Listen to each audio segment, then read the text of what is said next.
Hello दोस्तों, स्वागत है आपका हमारे चैनल बुक समरी में।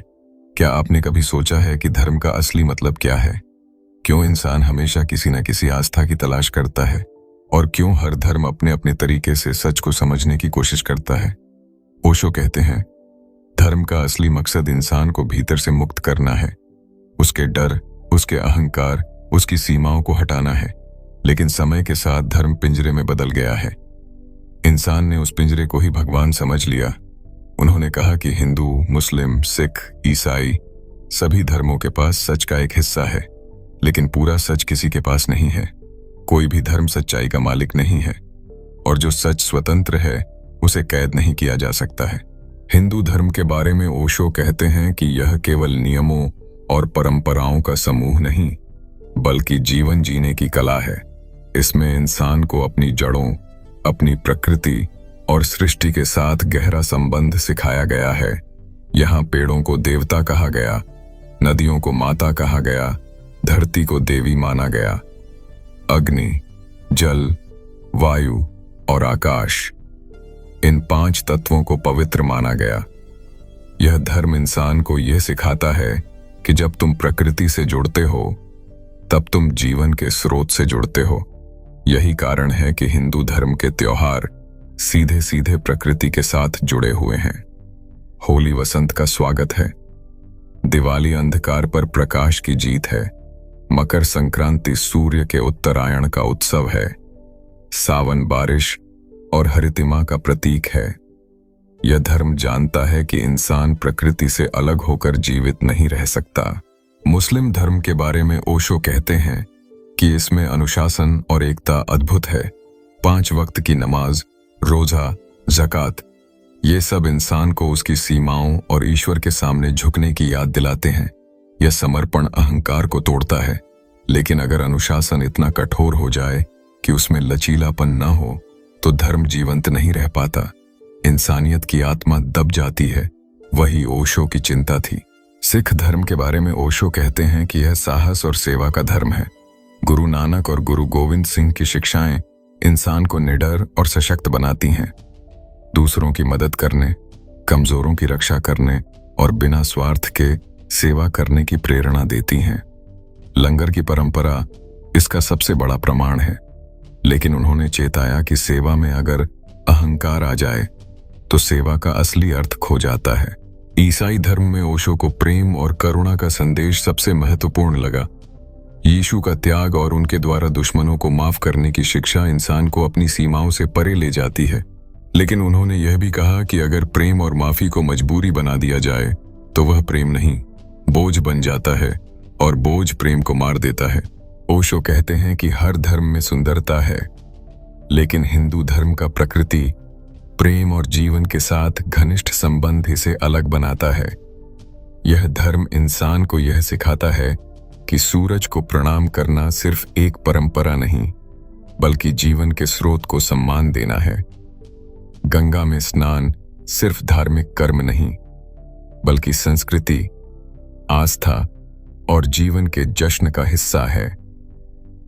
यह धर्म इंसान को यह समझाता है कि जीवन में हर सांस, हर पल, हर जीव पवित्र है, और पवित्रता का अनुभव सिर्फ मंदिर में नहीं, बल्कि हर काम में, हर रिश्ते में, हर अनुभव में किया जा सकता है। आज की दुनिया में जब इंसान मशीनों, स्क्रीन और शहरी जंगलों में खो गया है, पेड़ों को काटकर अपनी ही सांसें कम कर रहा है, नदियों को प्रदूषित कर रहा है, तब हिंदू धर्म का यह संदेश पहले से भी ज्यादा जरूरी है कि प्रकृति ही जीवन है और जीवन ही भगवान है।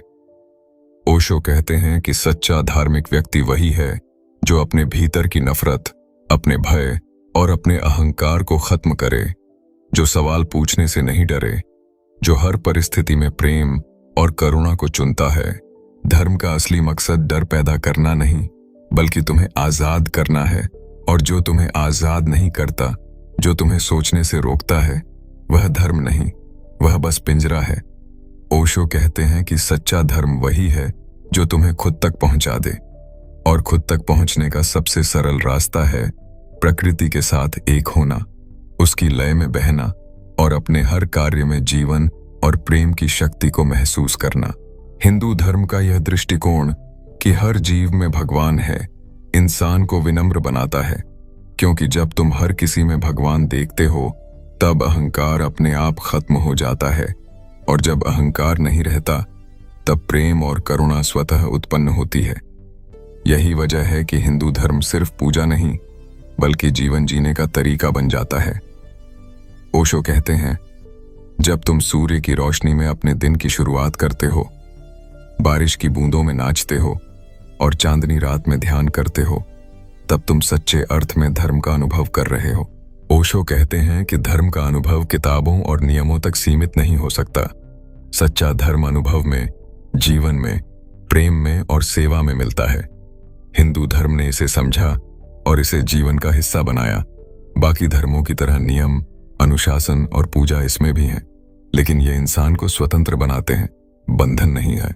हर इंसान को अपने जीवन में धर्म को अनुभव करना चाहिए, सिर्फ पालन नहीं, केवल नियमों और आदेशों तक सीमित न रहना चाहिए, क्योंकि धर्म का मतलब डर, पाबंदी या मजबूरी नहीं, बल्कि स्वतंत्रता, प्रेम और करुणा है। और ओशो कहते हैं कि यही वह ताकत है जो इंसान को सच में महान बनाती है। इसलिए चाहे तुम किसी भी धर्म में जन्मे हो, चाहे किसी भी मार्ग का पालन कर रहे हो, अगर तुम सच में धार्मिक बनना चाहते हो तो प्रकृति के साथ जुड़ो, अपने भीतर प्रेम और करुणा को जगाओ, अपने जीवन को पूरी तरह जियो और हर पल को भगवान का आशीर्वाद मानो। यही ओशो का धर्म पर सच्चा दृष्टिकोण है, और यही वह संदेश है जो आज के समय में हर इंसान को सुनना चाहिए, क्योंकि जीवन केवल जीने के लिए नहीं बल्कि प्यार, सम्मान और प्रकृति के साथ एकता के लिए है। ओशो रजनीश के अनुसार धर्म का असली मतलब इंसान को भीतर से आजाद करना है, उसके डर, अहंकार और सीमाओं को हटाना है। हर धर्म में सच्चाई का एक हिस्सा है, लेकिन पूरा सत्य किसी के पास नहीं। हिंदू धर्म का प्रकृति, प्रेम और जीवन के साथ घनिष्ठ संबंध इसे अलग बनाता है। यह धर्म इंसान को अपने भीतर प्रेम, करुणा और आत्मा की शांति अनुभव करना सिखाता है। मुस्लिम, सिख और ईसाई धर्म अनुशासन, सेवा और प्रेम का संदेश देते हैं, लेकिन सच्चा धर्म वही है जो इंसान को स्वतंत्र और जागरूक बनाए। धर्म का असली अनुभव किताबों और नियमों तक सीमित नहीं बल्कि जीवन, कर्म और प्रकृति के साथ जुड़ाव में मिलता है। अगर आपको यह वीडियो पसंद आया हो तो लाइक और शेयर जरूर करें। चैनल बुक समरी को सब्सक्राइब करें, क्योंकि हम लाते रहेंगे ऐसे ही प्रेरणादायक और ज्ञान से भरे वीडियो जो आपकी जिंदगी में बदलाव ला सकते हैं। अपने दोस्तों और परिवार के साथ इसे साझा करें और याद रखें, धर्म का असली अनुभव अपने भीतर प्रेम, करुणा और आजादी को जगाने में है। आज का दिन अपनी जिंदगी को पूरी तरह से बदलने का दिन है। ओशो की तरह सोचें, अपने जीवन को प्रेम और स्वतंत्रता से भरें और हमेशा याद रखें कि आप ही अपने जीवन के सच्चे निर्माता हैं।